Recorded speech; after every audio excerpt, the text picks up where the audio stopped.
Friday practice at Monaco is over and the fastest driver of the day was the hometown hero Charles Leclerc in the Ferrari.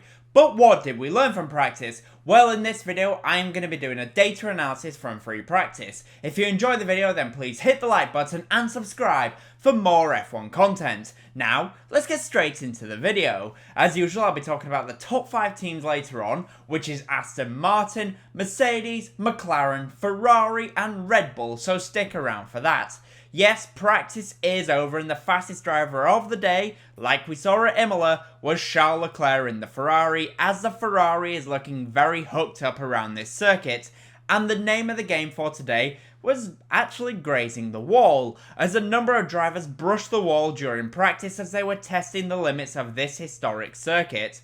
But impressively, we didn't see any red flags, but I'm sure that we will see some when the limits do get tested on Saturday. Practice in Monaco is not really like anything that we see at any other circuit, and the reason for that is because the tyres don't get the same levels of punishment and the drivers are just trying to find the limits. This circuit is all about confidence, and Charles Leclerc certainly has confidence. His lap in practice was faster than last year's pole position lap time, which was of course set by Max Verstappen in the Red Bull. But how did he manage that? Well, let's compare the laps of Charles Leclerc from FP2 in 2024 to the 2023 pole position lap time. And the main area where Leclerc gains time is heading into Mirabeau here, which is just before, of course, a tight hairpin. Speaking of the hairpin, and on the run through the tunnel to the chicane, Charles Leclerc gets great traction, and he is able to get to full throttle sooner,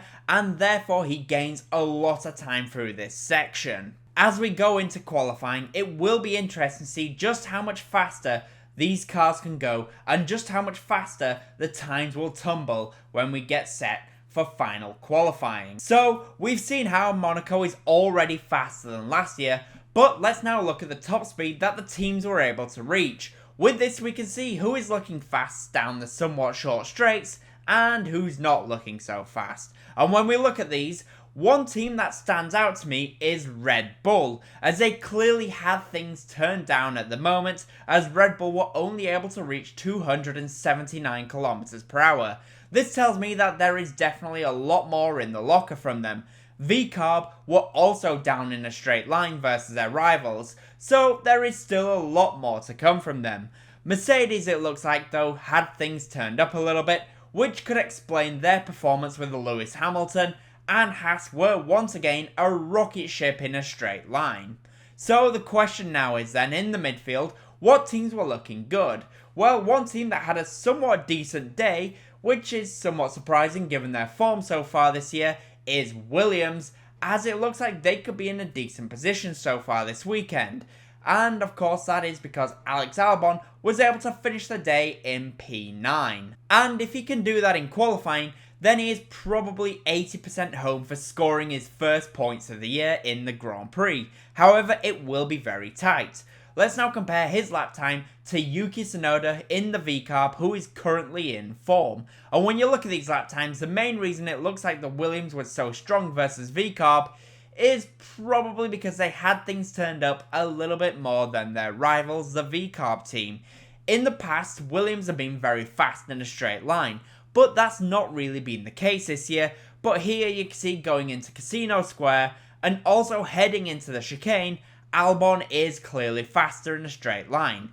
In the actual corners though, Tsunoda does claw back time that he did lose, and that tells me that even though Williams are looking good today, they will probably still be behind VCARB when it comes to qualifying.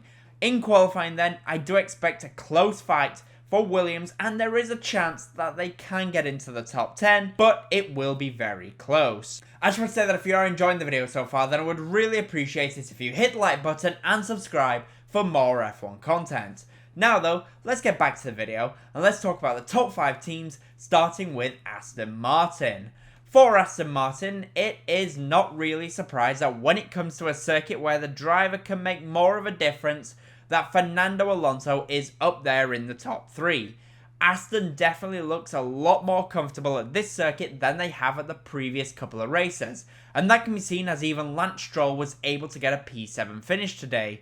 Last year, this was one of their strongest circuits, so it shouldn't be a huge surprise. But this year, it has been a little bit more difficult so far. For Alonso then, how far was he from the fastest driver, Charles Leclerc? Well, let's compare the two lap times. At the beginning, things are looking pretty good for Alonso into Sandoval and also through the Casino Square, as Alonso carries a lot more speed through this section. And really, all the way to the hairpin, things are looking pretty good. But then, at the exit of the hairpin, Charles Leclerc gets fantastic traction, and the Ferrari really starts to come to its own for the remainder of the lap. For Aston Martin, this is a solid start to the weekend, and if they can keep this up, then there is definitely a chance that we could get at least one of the Astons, if not both, into Q3. But I don't really see both Aston Martins getting into Q3. I do though see Fernando Alonso getting into Q3, and there is a chance that he will qualify in the top 6. For Mercedes, today, like in Imola, it's a very good start, all things considered, as Lewis Hamilton finished the day in second place, just behind Charles Leclerc. But, as we also saw at Imola, that can change very quickly when we go into Saturday qualifying, as Mercedes tends to fall back as the weekend progresses. And it does look like right now that they do have things turned up a little bit more than their rivals, so I anticipate that that will happen once again. Hamilton today though was still a lot faster than teammate Russell, so let's compare the times of the two drivers, and when you look at these two times, it really looks like Russell struggles a lot through the swimming pool heading into Rascasse. Rascasse is a corner that can make or break a lap. It is incredibly tight and it is very easy to just go too deep and lose a lot of lap time, and it looks like that is exactly what happened with George Russell. As I mentioned, I anticipate that Mercedes will fall back a little as the weekend progresses, but at least right now, it does look very good. For McLaren, it was an interesting day. In FP1, Oscar Piastri looked fantastic and was second fastest, and in FP2, Lando Norris was the fastest driver but was only in 5th place, as they do continue to improve and look better with each weekend. Let's now compare the times of Norris to Charles Leclerc to see where he was losing out in FP2, and when you look at these laps, it just looks like Norris didn't quite have the confidence to carry the speed. Through Casino, Leclerc carries a lot more speed, and then heading into Mirabeau, you can see Leclerc was just later on the brakes. And then on the exit of Rascasse, heading into Anthony Nogues, Leclerc was a lot smoother, and he was able to carry a lot of speed. For McLaren, it doesn't really look like they're as strong as they were at Imola, but as we know, big changes can happen overnight, and I still expect that we will see them in the fight with Ferrari and Red Bull. Speaking of Ferrari, once again they are looking incredibly strong on Friday, as Leclerc topped the times and is looking strong for qualifying. In both practice sessions, it has never been in doubt that Leclerc would be fast. Teammate Sainz though was still a fair bit off of his teammate, so let's take a look at both of their lap times to see where Sainz made the mistake and lost out against his teammate. And when you look at these two laps, the time really falls away from Sainz as the lap continues. The main area looks to be in Tabac, which is here, and that is just before the swimming pool chicane. This could be down to an error from Sainz, but he really loses time there, and then at the Rascasse corner. In qualifying, neither Sainz or Leclerc can afford to slip up. They are still ahead of McLaren in the Constructors' Championship, but McLaren are starting to breathe down their necks, and it is looking like that they may not be so secure for second in the Constructors' Championship. And finally, for Red Bull, much like at Imola, things are not looking as perfect as we are somewhat used to. Verstappen was still in 4th place, which is not terrible, but the Red Bull was once again looking like a bit of a handful, and they do have some work to do to sort out the balance. But also, one positive for Red Bull is it definitely looks like they had things turned down in today's practice session, which is of course what we saw earlier when we were looking at the top speeds. So for Red Bull then, let's compare the times of Verstappen to Perez to see where Perez lost out against his teammate. And when you look at these two laps, the damage is very much done for Sergio Perez going into Sandoval. He loses a bunch of time going into turn 1, and then he actually starts to gain some of that time back as the lap unfolds. but then on the exit of Anthony Noakes, he doesn't get as good of an exit as Verstappen, and on the run to the line, Verstappen claws back that advantage. There is still a lot of time for Red Bull to make up, and I anticipate that as we go into qualifying, we're going to see them right back at the front in the fight with Ferrari and McLaren.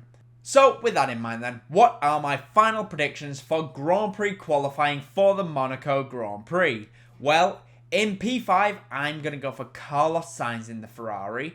P4 will be Oscar Piastri in the McLaren. P3 will be Lando Norris in the McLaren.